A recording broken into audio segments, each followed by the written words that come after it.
Welcome back. Today we have kind of an interesting question. I wanted to know what your experience is with the rise of marijuana use. I know I've heard a lot about, and probably a lot of people watching have heard a lot about its uses as far as like pain management, and even some uses for dealing with PTSD and depression, especially with veterans. But there are also some studies saying that usage is just going like through the roof. So should we actually revisit having it be legal?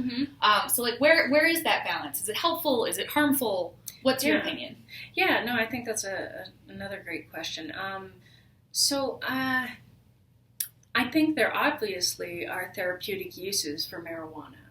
I think, a lot of people can testify to the pain management, some emotional benefits and such for marijuana. And then I agree, I have seen significantly more use, at least in my practice, around marijuana. And I think we're again just kind of visiting, just like we would with alcohol. Like alcohol is legal, is like we can take any substance and use it and abuse it, and we can increase our use around it, and then it becomes problematic.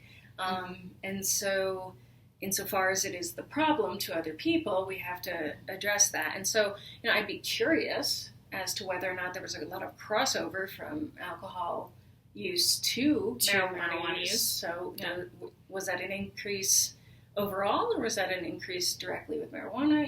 And so I'd just be curious to see some of those results. But I think we're addressing the same issue. I think we're, in terms of alcoholism and marijuana addiction, I think it's people are using it for a reason. It's meeting a need, and we need to get to the base of that need and understand what's going on there so that this isn't the preferred way of living, that we feel comfortable in our own skin, and we feel comfortable relaxing on our own, not getting ourselves so wound up tight that we need a substance to relax us. All too often, I'll notice in the corporate environments that drinking or marijuana are used at the end of the day to kind of decompress from the day, right? And so, we kind of take into consideration that, that culture of the yes men or the yes women, like that, just say, I can take that project, I can take that project, I can take that project. And, obviously, the corporate culture appreciates somebody who can just take project after project. Just keep working, just keep working. Right, but what the agreement that sometimes people don't realize they've set up in such a circumstance is that they could not possibly relax on their own when they got home.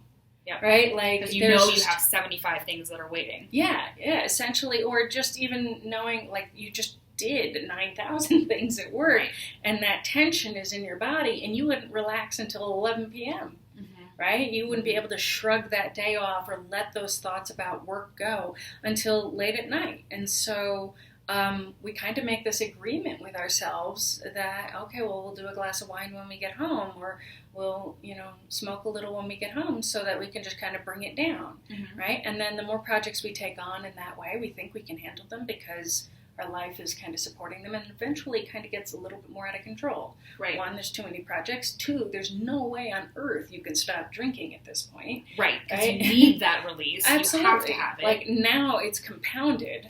Right, you'd have to possibly deem off a third of your job, a third of your work. Your boss is going to be like, Yeah, and you're going to change your reputation.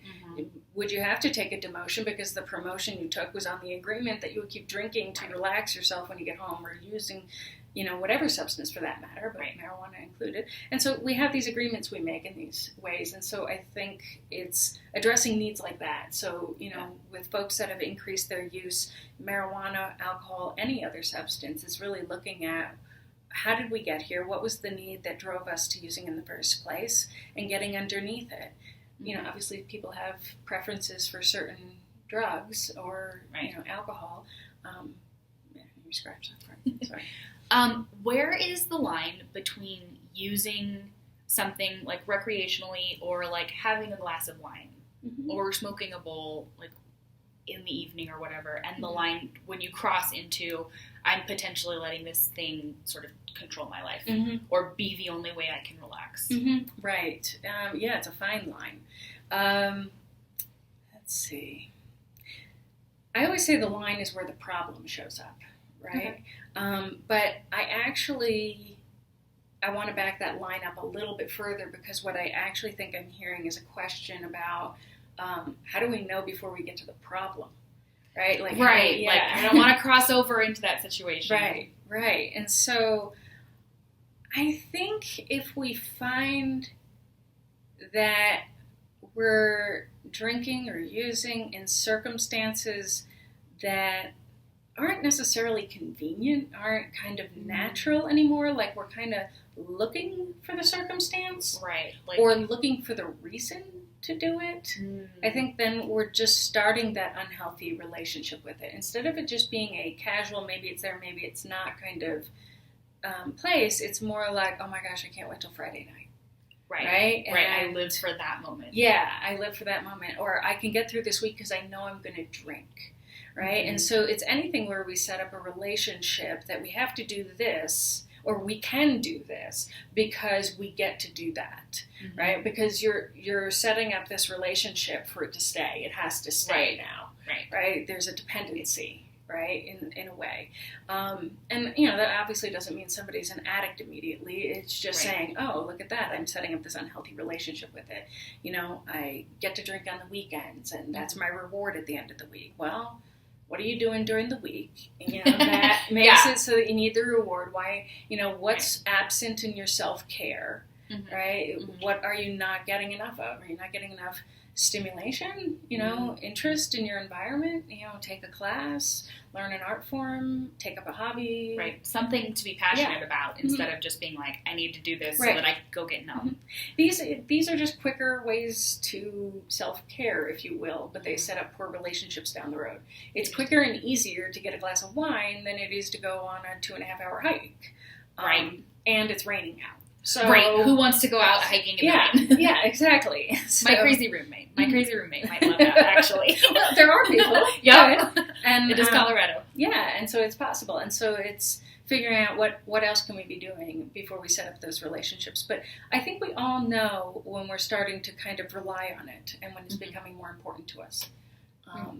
But most importantly, I would say anything that says, I can't wait for this. Because of that. When the substance becomes part of the excitement. Right? Instead of it's like, oh, I'm going to see my friends this weekend. Right? When it's like, oh my God, we're going to smoke a bowl and we're going to have so much fun. Right? Yeah. Like that is where we're running into some of the issues. Got it. Well, thank you so much.